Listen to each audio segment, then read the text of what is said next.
बाद में होके लैंड किए हैं इंडिया में Delhi airport, Delhi international airport. But from here we have nothing. हमें रीएश्योर किया गया था हमें कश्मीर सेफली लैंड करेंगे, लेकिन यहाँ पे कोई नहीं है। जो ऑफिशियल्स यहाँ आए थे वो भी यहाँ नहीं है। हमें एसआरटीसी बसेस प्रोवाइड की गई है जिनमें हमें बोल रहे हैं 20 आवर्स ट्रैवल करके आप कश्मीर जाओ। हम ऑलरेडी 4 दिन से ट्रैवल कर रहे हैं। हम उस सिचुएशन में नहीं है कि हम एसआरटीसी बसेस में कश्मीर जा सकते हैं। हमें रीएश्योर किया गया था आपको सेफली पहुंचाया जाएगा आपके घरों तक, लेकिन यहाँ पे as you can see no one is here और हमें अबेंडन किया गया है। We have no one to talk. And अभी प्राइसेस टिकट्स की भी बहुत है, अबव 20,000। सारे लोग उस चीज को अफोर्ड नहीं कर सकते हैं। I personally I can't afford 20,000 ticket right now right here. So please we are requesting. हम बहुत थैंकफुल है गवर्नमेंट के, उन्होंने हमें यहाँ तक लैंड किया, लेकिन वी रिक्वेस्ट कर रहे हैं अब अपनी गवर्नमेंट से हमारे लिए कुछ कीजिए। हम किसको यहाँ बोलें? और इन्होंने रीएश्योर किया था, अगर इन्होंने पहले कहा होता कि नहीं हम ऑलरेडी अगर कुछ टाइम पहले इन्होंने कहा होता तो हम कर देते। इन्होंने नहीं किया, इन्होंने रीएश्योर किया था, ट्वीट्स किए थे इन्होंने कि नहीं हम पहुंचाएंगे आपको घर, लेकिन इन्होंने नहीं किया कुछ भी हमारे। No one.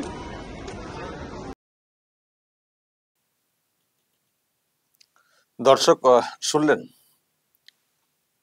ইরান থেকে যাদেরকে আনা হচ্ছে, আচ্ছা এই যে আনা হচ্ছে এর একটা নাম দেওয়া হয়েছে অপারেশন সিন্ধু। অপারেশন সিন্দুর না, অপারেশন সিন্ধু, এটা একটা নাম দেওয়া হয়েছে। যারা ওখানে আছেন স্টুডেন্ট তাদেরকে আনার একটা ব্যবস্থা করা হয়েছে কেন্দ্রীয় সরকারের তরফ থেকে, যেটা মানে ইরান থেকে যারা ওই বর্ডার টপকে আর্মেনিয়া, দেখুন ওই যে উপরে ইরানের ওই দিকে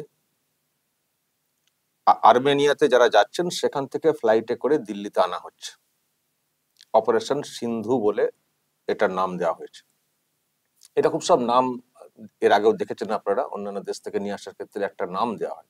তো অপারেশন সিন্ধু চলছে যারা ইরান থেকে, যেহেতু ইরানে তো এখন ডিরেক্টলি ফ্লাইট নামানো যাচ্ছে না, তো ওখান থেকে বলা হয়েছে, এমব্যাসি বলে দিয়েছিল, আমি আপনাদেরকে দেখিয়েছি আগে, যে বর্ডারে বাই রোড চলে আসুন, আর্মেনিয়াতে চলে আসুন। আর্মেনিয়ার সঙ্গে ভারতের খুব ভালো সম্পর্ক আছে, যদিও পাশের দেশে অনেকে ঢুকছেন বলতে ঢোকার চেষ্টা করছেন, কিন্তু সেখানে জটিল হবে। আর্মেনিয়াতে এলে ওখান থেকে সহজ হয়। যেমন একজন বাঙালি ফাল্গুনী দে, উনি আজারবাইজানের বর্ডার ওই যে পাশেই, আর্মেনিয়ার পাশে, ওখানে ঢোকার চেষ্টা করছেন। উনি এখনো আটকে রয়েছেন বর্ডারে, যেটা আমি খবর পাচ্ছিলাম। এখনো উনি ওই আজারবাইজানে যেতে পারেননি, কিন্তু ওখান থেকে আর্মেনিয়া নাকি অনেকটা দূর আছে, সেজন্য উনি চেষ্টা করছেন আজারবাইজান হয়ে ফিরে আসতে কলকাতায়, কিন্তু এখনো ওটা হয়নি, যেটা আমি লাস্ট খবর পেলাম। তো আর্মেনিয়াতে যারা চলে গেছেন, পৌঁছাতে পেরেছেন, ওখানে সহজে মানে দেশের বর্ডারে ঢোকা যাচ্ছে, ওখান থেকে ফ্লাইটে করে কলকাতা মানে দিল্লিতে আনা হচ্ছে। এটার নাম দেওয়া হয়েছে অপারেশন সিন্ধু। যেহেতু ইরানে কি হবে না হবে এখন বলা যাচ্ছে না, তো সেই জন্য ওখানে ইভাকুয়েট করার জন্য কেন্দ্রীয় সরকার সেটা কাজটা করছে। তো ওই রকম একটা টিমকে আনা হয়েছে দিল্লিতে। তো দিল্লিতে আনার পরে অসন্তুষ্ট ইনারা, যে আমাদেরকে দিল্লিতে কেন, মানে দিল্লিতে আনা হয়েছে, তারপরে বলা হচ্ছে বাসে করে যেতে। অত ঘন্টা বাসে আমরা কি করে যাব, আমাদের জন্য আলাদা করে ভালো করে কদর দিয়ে আমাদেরকে কেন পৌঁছানো হচ্ছে না? বলা হয়েছিল খুব সেফলি নিয়ে যাওয়া হবে, তো তাহলে এখানে আমরা কাউকে দেখতে পাচ্ছি না কেন? আর আমাদেরকে বলা হচ্ছে এখান থেকে বাসে করে যেতে, 20 ঘন্টা বাসে করে যেতে। তো আমরা কি করে যাব? আর নিজেদের টাকাতে যে যাব আমরা, মানে সে তো টিকিটের দামও তো অনেক রয়েছে, 20,000 প্লাস দাম রয়েছে, সবাই তো অ্যাফোর্ড করতে পারবেন না। আমি হয়তো করতে পারি, অন্যরা পারবেন না। তো কেন এরকম করা হবে? আর কাউকে দেখতে পাচ্ছে না কেন? এত বলা হয়েছে, খুব অসন্তুষ্ট। তো আমি দেখছি এটা দেখে অনেকে লিখছেন সোশ্যাল মিডিয়াতে যে খেতে পেলে শুতে চায়। ওই রকম জায়গা থেকে ভারতে পৌঁছে দেওয়া হয়েছে, এটাই তো অনেক। এবং ওখান থেকে বাস তো দেওয়া হচ্ছে, মানে তাড়াতাড়ি বিকল্প ব্যবস্থার যেটা করার সেটা হয়তো করা হয়েছে সরকারি ভাবে। তো বলা হচ্ছে যে ওতে আমরা যেতে পারবো না, আমাদের কষ্ট হবে যেতে এত ঘন্টা বাসে, মানে আমাদেরকে ফ্লাইটে করে মানে কেন নিয়ে যাওয়া হবে না? মানে এই প্রশ্ন তোলা হচ্ছে।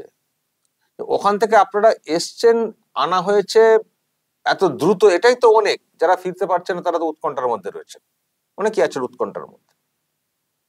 তো তারা দেশের অন্দরে নিয়ে চলে আসা হয়েছে। এবার অন্তত কে থাকবেন বুঝলেন, আজ কেউ নেই কে থাকবেন, আপনার বাড়ির লোকেরা কেউ আসতে পারেন, আপনাদেরকে বাঁচিয়ে ওখান থেকে ফিরিয়ে আনা হচ্ছে, এটাই তো অনেক। তো বাড়ির লোকেরা দিল্লি থেকে যেতে পারবেন না, আর সব ফ্লাইটে যেতে হবে নিজের উদ্যোগে, বাই ট্রেন বা আরো সব যেসব আছে আহ একটু একটু মানে পুরোপুরি না গেলেও যেভাবে যেতে হয়, নিজেরা উদ্যোগে যেতে পারবেন না, নিজেরা উদ্যোগ নিয়ে যেতে পারবেন না। ট্রেন যদি একেবারে বাড়ি পর্যন্ত না পৌঁছায়, তো যেখানে যেখানে নেমে যেতে হবে, তো একটু নিজেদের উদ্যোগে যাওয়া যায় না? তো বাসের ব্যবস্থা যদি কোথাও মানে করা হয়েও থাকে, তো সমস্যা কোথায়? তাহলে যাওয়া যেত না? একেবারে বাড়িতে ফ্লাইটে করে হেলিকপ্টারে করে পৌঁছে দিতে হবে নাকি নিজের বাড়ির দুয়ারে? অদ্ভুত আবদার, অদ্ভুত আবদার। যেভাবে আনা হয়েছে এটাই অনেক হাঁপ ছাড়া উচিত, যে আমাদেরকে ওইরকম পরিস্থিতিতে দেশে ফিরিয়ে আনা হয়েছে, এবার আমরা নিজেদের মতো করে চলে যাব। না, বলা হয়েছে ফিরিয়ে আনা হবে, ভালো হবে, সুতরাং আমাকে বাড়ি পর্যন্ত ভালো করে এসিতে মানে ফ্লাইটে এরকম করে পৌঁছে দিতে হবে। অদ্ভুত আবদার না? অদ্ভুত আবদার না? আর আমি শুনছিলাম, অনেকে আপনাদের মধ্যে কৌতূহল আছে যে ইরানে কারা পড়তে যায়, ইরানে আবার কোন স্টুডেন্ট। তো যেটা খবর পেলাম দর্শক, ইরানে যারা স্টুডেন্ট হিসেবে ওখানে আছেন, তাদের ম্যাক্সিমাম হচ্ছেন জম্মু কাশ্মীরের, ম্যাক্সিমাম কাশ্মীরের।